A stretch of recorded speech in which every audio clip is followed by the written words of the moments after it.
Coming up on this Thursday edition of Newsline at noon, fears about deflation grow as, for the first time ever, Korea's consumer price index this year is expected to stay firmly rooted in the 1% range for the second straight year. After Republicans sweep both chambers of the U.S. Congress in midterm elections, President Barack Obama vows to work with the new Congress, but makes it clear that he will continue pushing ahead with his policies. Plus, Korea and China will hold their 14th round of free trade negotiations in Beijing today, amid hopes of concluding the deal before next week's APEC summit ends. These stories and more on Newsline at noon.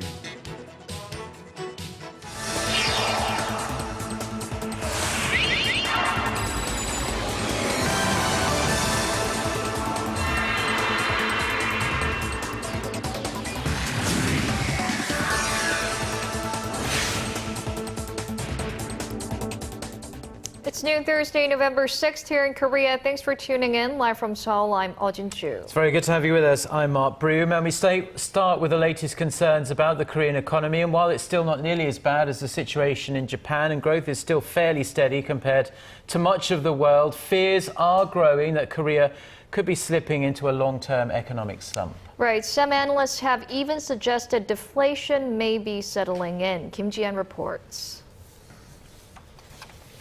There are growing fears about deflation fanned by expectations consumer price increases will remain trapped in the 1% range for the second consecutive year. Statistics Korea says prices rose a mere 1.2% on year in October and were down 0.3% from the previous month. The so-called core inflation rate, which excludes oil and food, edged up 1.8% on year, but that's the slowest increase since February. Prices of agricultural livestock and fisheries products dropped 1.9% on month.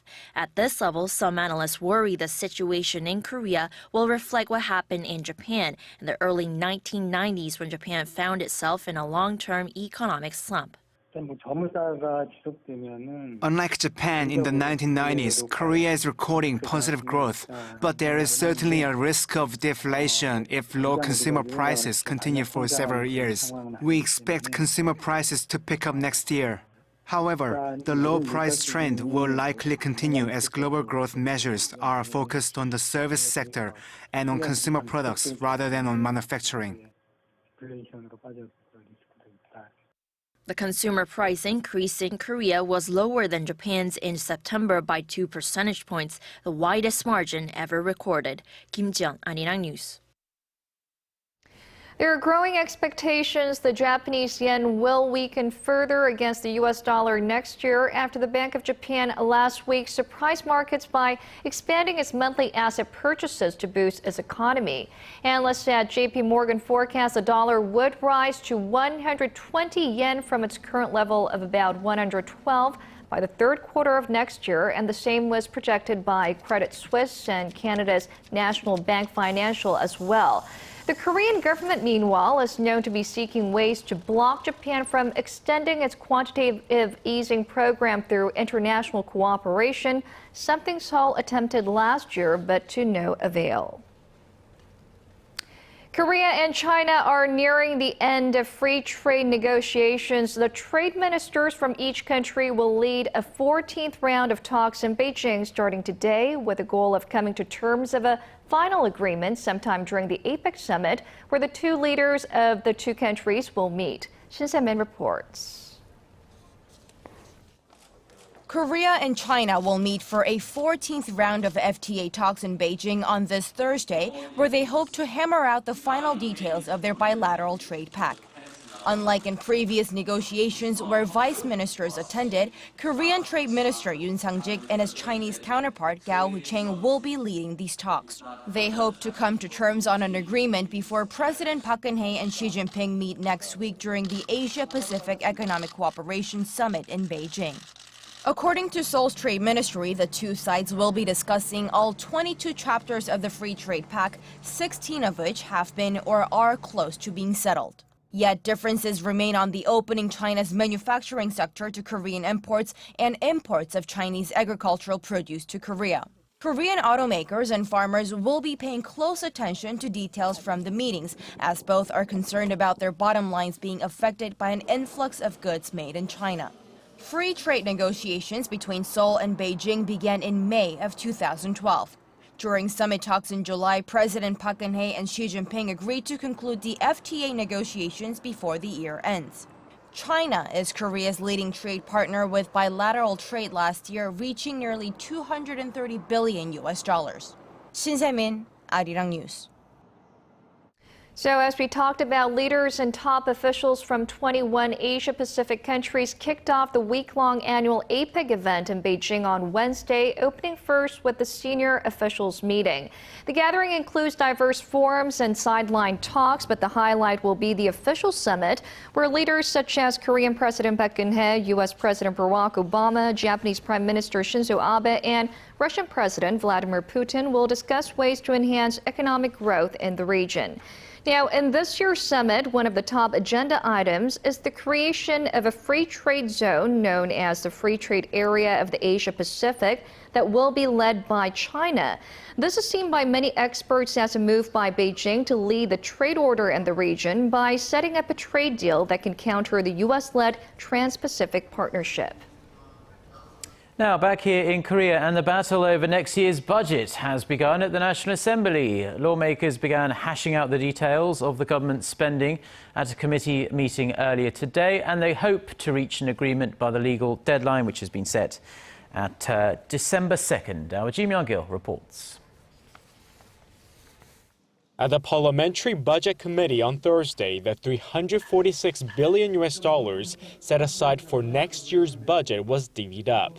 The government plans to allocate roughly $105 billion for welfare, $53 billion for R&D and social overhead capital, $48 billion for education, $33 billion for defense, $14 billion for safety, $4.6 billion for foreign affairs and unification, and the rest for other social costs. Next year's budget is a 5.7% increase, or $18 billion higher than this year's. Lawmakers from the ruling Saenuri Party called for expanding the budget to boost Korea's slow economic recovery, while the opposition warned against tax revenue shortfalls that date back to 2012. Opposition party lawmakers also called for cutbacks in unnecessary budgets and for restoring corporate taxes for conglomerates. The two rival parties are trying to reach an agreement on the budget bill before the month ends. According to a parliamentary law revision made last year, if lawmakers fail to reach an agreement on the budget bill, the draft proposal will be automatically submitted to the plenary session on December 1st. Therefore, the two rival parties are expecting a bumpy road ahead as the governing party hopes to pass the budget bill by the legal deadline of December 2nd. While the opposition party lawmakers say a thorough review of the bill should be the first priority. No budget bill has been passed by the legal deadline since 2002. Ji Myung-gil, Arirang News.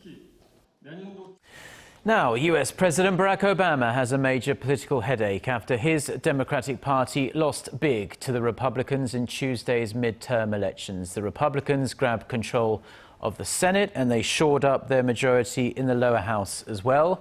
Reacting to the loss, President Obama said he heard the frustration of voters. He also said he was eager to work with the new Congress for the remainder of his term. Our Connie Lee has this report. President Barack Obama had a clear message for the American people, that he's solely focused on working for them. I'm committed to making sure that I measure ideas not by whether they are from Democrats or Republicans, but whether they work for the American people. At the White House on Wednesday, it was President Obama's first public appearance since the Republicans scored some great results in the midterm elections. The president vowed to work with Congress, although he stressed his administration's agenda will remain the same. However, he did acknowledge the Democrats' losses, saying it showed Americans want to see an end to the gridlock in Washington. So to everyone who voted, I want you to know that I hear you. To the two-thirds of voters who chose not to participate in the process yesterday, I hear you too. The Republicans will officially take control of both chambers of Congress starting in January. And Senator Mitch McConnell, who is set to be the next Senate Majority Leader, also said he was committed to working with the Democrats. First thing I need to do is to get the Senate back to normal. That means working more. This gridlock and dysfunction can be ended. The Republicans' strong showing gives them the momentum going into the 2016 presidential elections. However, some believe the GOP still has its work cut out. It's still yet to be demonstrated that Republicans can do well in a national presidential race when those people vote. Connie Lee, Arirang News. Now, proving that the election cycle in the United States never really ends, attention now swings away from those midterms and ahead to 2016, which is when Americans will head to the polls to pick their next president. Some of the household names we all know that are likely to be on the ballot have been really rather active, even more so than usual over the past couple of months, stumping for candidates within their own party, but they are also, of course, testing the waters for possible runs of their own. Now, Kim Hyun-bin reports. The 2014 midterm elections in the United States have come to close, but already people are looking ahead to 2016, to presidential elections. Who will run, and what clues might campaigning ahead of the midterms provide? Former Secretary of State Hillary Clinton, who is expected to announce in the coming months whether she'll run, was busy leading up to Election Day, barnstorming around the country to 18 states to lend support to Democratic nominees. Who's going to be there for you? Who cares about you? Who works for you? Across the political aisle, possible Republican candidates for president were just as busy. Former presidential candidate Mitt Romney, who says he won't run again, but remains a favorite among his base, made his presence known on the campaign trail. This is really the last chance for America to pass judgment on the Obama administration and on its policies. Jeb Bush, the former governor of Florida and brother to former President George W. Bush, is another name being thrown around as a possible Republican Party nominee. So is current New Jersey Governor Chris Christie. Our Republican Party is at its best. We can walk and chew gum at the same time. While the political heavyweights were out promoting other candidates under the banner of their party, it's not a stretch to assume they were also testing the waters for a possible presidential run in 2 years' time. Kim Hyun-bin, Arirang News.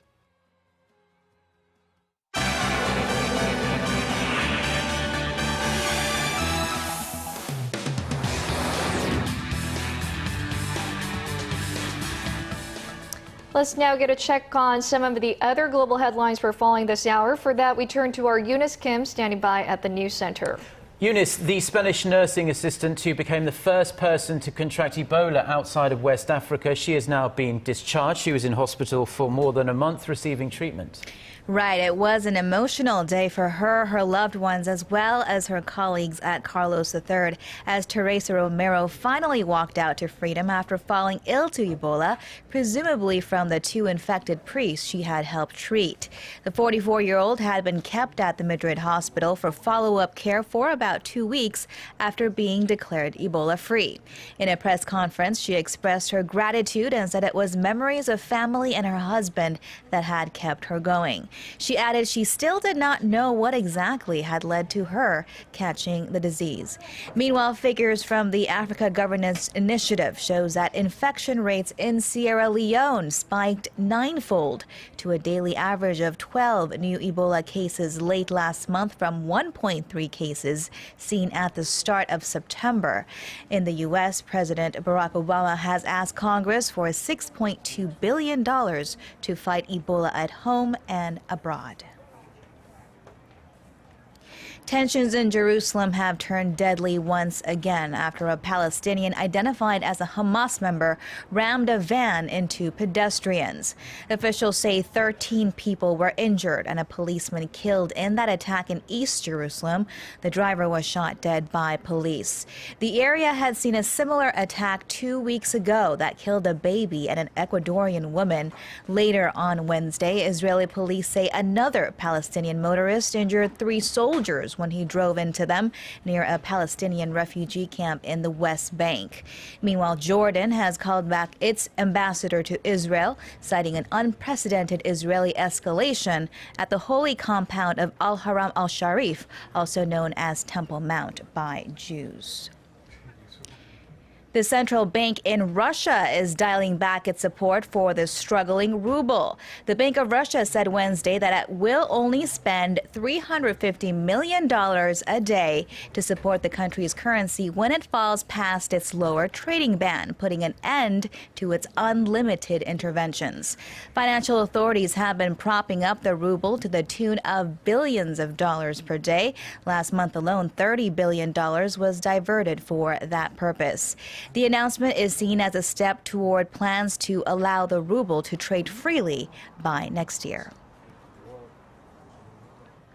And speaking of Russia, Russian President Vladimir Putin edged out his American counterpart for the second year in a row to top this year's list of world's most powerful people.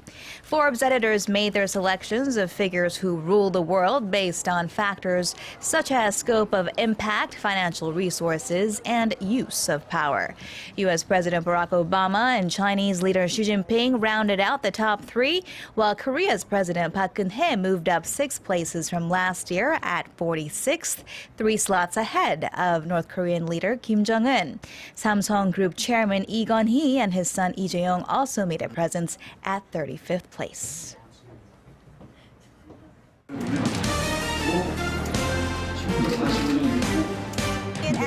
Stay up to date on the latest news out of Korea, connecting to our team of reporters about the issues that matter to Korea. On air, on your mobile, online. Find out more about Korea on NEWSLINE at Noon with Mark Broom and Eoh Jin-joo. I'm Eoh Jin-joo. Market researcher, strategy analytics, said Thursday that LG Electronics brought in about. Now, retail investors are scrambling for early orders to buy stocks of Samsung Group affiliate Samsung SDS.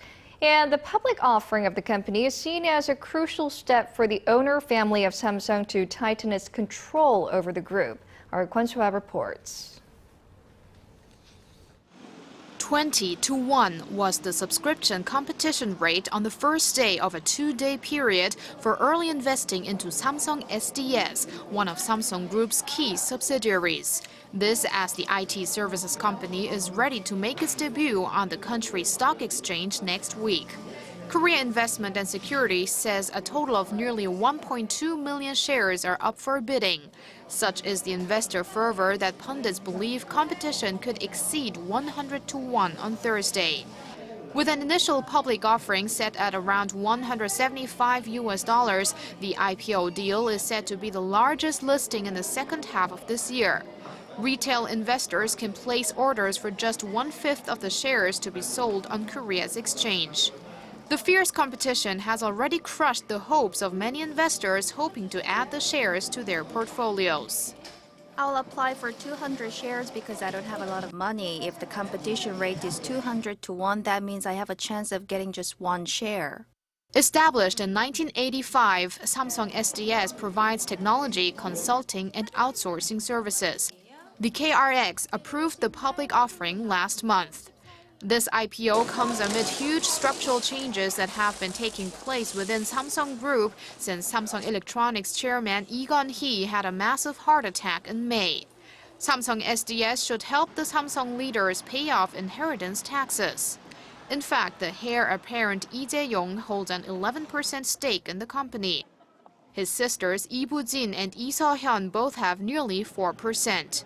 With Seoul Industries, the mother company of Samsung Group, also slated to go public in December, experts believe Samsung will found a holdings company to speed up the restructuring process.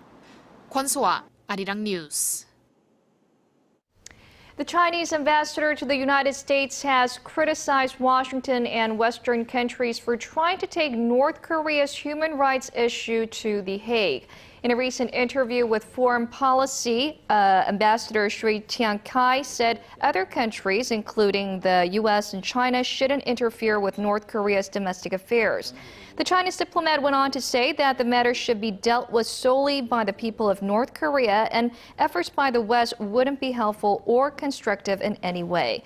He also highlighted Beijing's commitment towards denuclearizing and stabilizing the Korean Peninsula through dialogue. Now, North Korea appears to be getting squeezed out of its de facto embassy in Japan. Japan's Kyodo News says the Supreme Court upheld a lower court ruling to let Marunaka Holdings purchase the building and land for 2.2 billion yen, or roughly $19 million. That gives the General Association of Korean Residents in Japan, also known as the Chongnyeon, a limited amount of time to find a new home. Observers wonder how the latest development may affect North Korea-Japan talks on resolving the Japanese abduction issue. In 2012, the Tokyo District Court decided to auction the property off after a firm backed by the Japanese government asked the Chongnyeon to pay back money it owed. Now, delegates gathered in Korea's southern city of Busan for the International Telecommunications Union meeting have passed a Korean-led resolution that aims to start connecting the world all via the internet. The so-called Connect 2020 resolutions aims to foster access to and use of ICT, bridge the digital divide, manage challenges resulting from ICT development, and adapt to the ever-changing environment of the tech world. The resolutions plan to ensure 55% of the world's households have access to the internet by the year 2020, and also slashing the price of ICT services by 40%. If implemented on schedule, 15% of households in underdeveloped countries will also have access to the net by the target year. Now, local marine archaeologists have managed to retrieve dozens of pieces of priceless Joseon-era porcelain that had lain submerged for at least 200 years at the bottom of Korea's West Sea. Our Park Ji-won reports. This particular area off the coast of Chungcheongnam-do province near the county of Taean is a hotbed for shipwrecks. 4 ancient vessels have been found in these waters since 2007, and another has recently been discovered. Measuring about 11 meters long and 6 meters wide, the sunken ship was carrying over 100 white porcelain wares. Along with 2 puncheong were grayish green powder glazed ceramics, artifacts representative of Korea's Joseon dynasty. Experts believe the pieces date back to the late 18th century to early 19th century. Seeing where the artifacts were recovered, we now know that the white porcelain was shipped by sea and traded between various regions.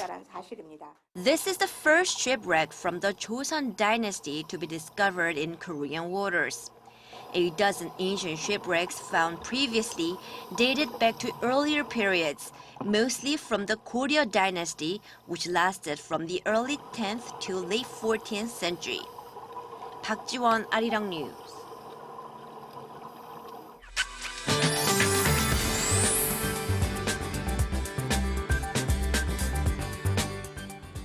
Good afternoon. Another beautiful autumn day is in store today. Daytime highs will be similar to yesterday, climbing into upper teens across much of the country. Well, it's sprinkled in early hours here in the capital, and the thick cover of clouds seems to be moving out from the peninsula, and as the day goes on, skies will turn to mostly sunny. On that note, let's take a closer look at the readings for today. Now, the daytime highs in the capital and Gwangju will top out at 18, while Daegu and Busan will climb into 20 this afternoon. On to other regions. Jeju Island and Daejeon will be getting up to 18 later on, and Dokdo will see a high of 15 this afternoon. And it seems like the things will get much colder tomorrow, as tomorrow is Ipdong here in Korea, according to the solar calendar, which signifies the start of the winter. There will be a big drop in temperature tomorrow morning, kicking off at 5 here in the capital, and the lows will remain on the cold side. But that's all for Korea, and here's international weather for viewers around the world.